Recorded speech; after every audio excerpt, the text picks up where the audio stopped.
राधे राधे दोस्तों। आज मैं आपके लिए लेकर के आई हूँ काली बहू के घर अचार बनाने आई दुर्गा माँ। तो आइए कहानी को शुरू करते हैं। कजरी एक काले रंग की लड़की थी जिसकी शादी एक रमेश नाम के लड़के से कुछ दिन पहले ही हुई थी। एक दिन शाम को कजरी खाना बनाकर सबको परोसती है। खाना मुंह में डालते ही उसकी सास कुंती उससे कहती है, क्यों री काली बहू, अपनी माँ से कुछ सीख कर नहीं आई क्या, जो रोटी के साथ सब्जी की जगह नमक ही परोस दिया। कजरी कहती है, माँ जी घर में बनाने के लिए साग सब्जी कुछ भी नहीं है, सिर्फ आलू बचे थे, वो मैंने सुबह ही बना दिए थे। सास बोली, कैसे करम फूटे हैं हमारे, जब से इस काली कलूटी ने हमारे घर पे कदम रखे हैं तब से हमारे घर में बरकत ही नहीं हो रही है, और अब तो ऐसे दिन आ गए हैं कि हमें नमक के साथ रोटी खानी पड़ रही है। कजरी के प्रति इस कड़वाहट का उसका काला रंग था। उसके काले रंग को लेकर के वो उसको अक्सर कोसती रहती थी, लेकिन कजरी का रंग भले ही काला था पर उसका दिल एकदम साफ था। वो दुर्गा माँ के प्रति बड़ी आस्था रखती थी। कजरी का पति रमेश दिहाड़ी मजदूरी करके अपने घर चलाता था, लेकिन पिछले कुछ दिनों से उसकी तबीयत ठीक नहीं थी, जिस वजह से वह काम पर नहीं जा पा रहा था। सास बोली, डॉक्टर साहब आखिर क्या हुआ है मेरे बेटे को। डॉक्टर बोला, गर्मी में लू लगने के कारण इन्हें उल्टी दस्त और बुखार आ गया था। आप इनके सर पर ठंडे पानी की पट्टियाँ रखिए, साथ ही ये दवाई दे देना। और हाँ, इनके शरीर में अभी काफ़ी कमजोरी है, इसलिए अभी 2 महीने तक इन्हें बेड रेस्ट पर ही रहना होगा।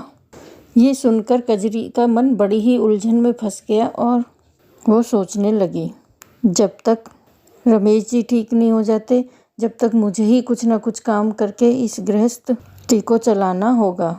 मुझे जल्दी ही कुछ करना होगा, नहीं तो ये घर दाने दाने को मोहताज हो जाएगा। ऐसा सोचकर भूखी प्यासी कजरी काम करने के लिए निकल गई, लेकिन पूरे 50 घर के दरवाजे खटखटाने के बाद भी उसे काम नहीं मिला। बस अब ये घर एक आखिरी उम्मीद है, यह सोचकर वो उस घर का दरवाज़ा भी खटखटाती है। कुछ देर बाद घर के अंदर से एक औरत निकल कर आती है।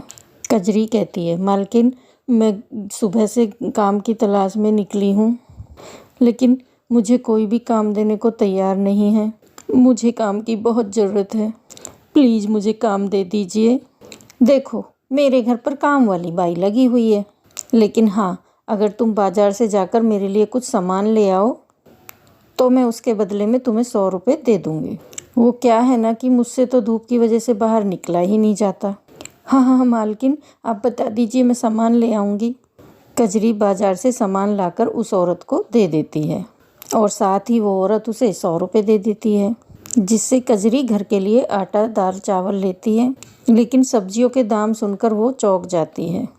हाय राम, सब्जियां तो कितनी महंगी हैं और मेरे पास तो ये थोड़े से पैसे ही बचे हैं। अब ऐसा करती हूँ, आलू ही ले लेती हूँ, सस्ते हैं तो इसलिए ज़्यादा भी आ जाएंगे। वो बचे हुए पैसों से आलू खरीद लेती है। तभी वो देखती है कि एक बूढ़ी औरत बीच में 20 रुपये में अचार दे रही है। कजरी झट से उसके पास जाती है। अम्मा, एक पाव अचार दे दीजिए। अचार, आलू और आटा लेकर कजरी घर आ जाती है, लेकिन वो सारे रास्ते अचार वाली से की गई भेंट के बारे में ही सोचती रहती है और घर आकर वो अपने पति को ये बात बताती है। आज मैंने बाजार में एक बूढ़ी औरत को अचार बेचते देखा। उनके पास अचार खरीदने के लिए काफ़ी लंबी लाइन लगी थी। मैं सोच रही हूँ कि क्यों ना मैं भी अचार बनाकर बाजार में बेचूं।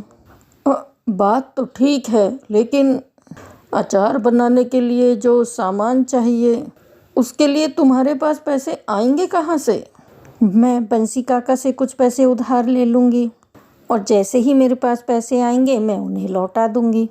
वो बड़ी उम्मीद लेकर के बंसी काका के पास जाती है, लेकिन बंसी काका उसे उधार देने से मना कर देते हैं। वो रोती हुई घर आती है कि तभी उसे रास्ते में वो अचार वाली बूढ़ी अम्मा मिलती है, जो कि एक पेड़ के किनारे बैठी हुई होती है। वहाँ बोली, बूढ़ी अम्मा आप इस वक्त यहाँ क्या कर रही हैं? बेटी, कल मेरे गांव में एक बहुत तेज बादल फटा, जिसके बहाव में आकर मेरा सारा घर बह गया।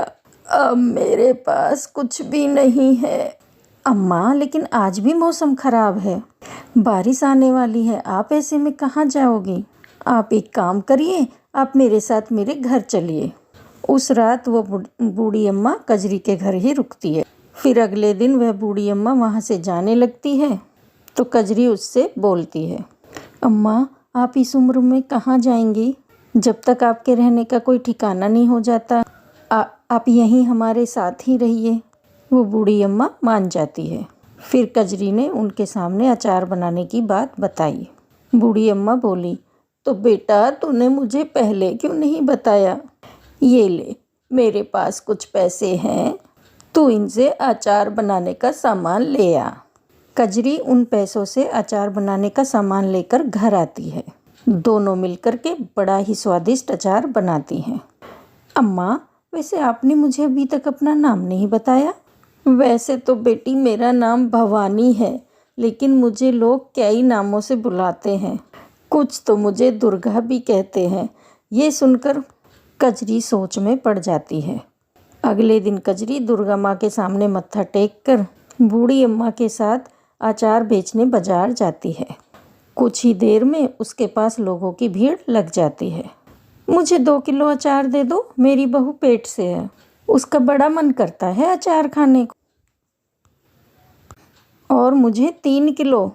कुछ ही देर में उसका सारा अचार बिक जाता है। कुछ ही दिनों में वह स्वादिष्ट अचार वाली के नाम से जानी जाती है। उसकी खूब अच्छी कमाई होने लगती है। कजरी कहती है, अम्मा, आज तुम्हारे कारण ही मेरी अच्छी कमाई होने लगी है। बेटी, ये सब दुर्गा माँ का कमाल है। मेरी मान, तू अपनी कमाई में से कुछ हिस्सा तू गरीबों में दान कर, इससे दुर्गा माँ बहुत खुश होगी। कजरी की सास बोली, कोई ज़रूरत नहीं है भिखारियों को दान देने की। अरे पैसे क्या पेड़ पर उगते हैं?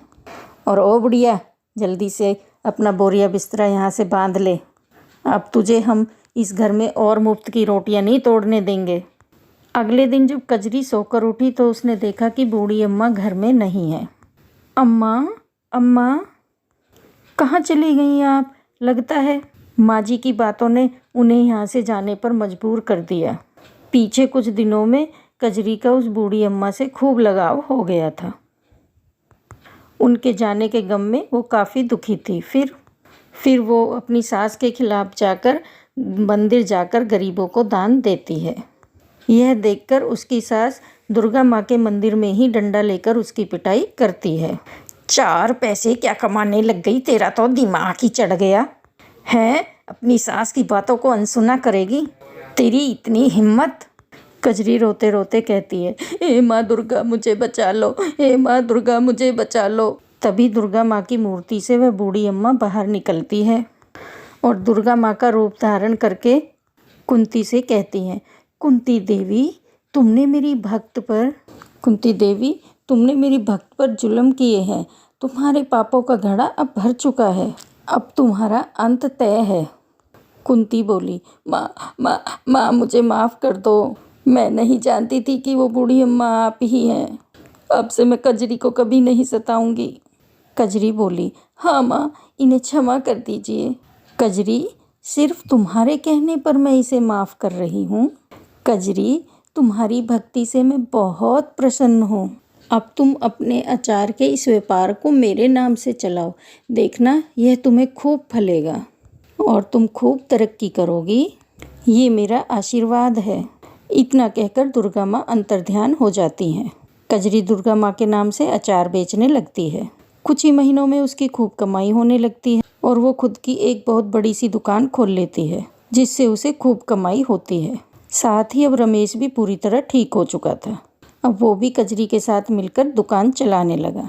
तो वहीं कुंती भी अब कजरी के साथ अच्छे से पेश आती है।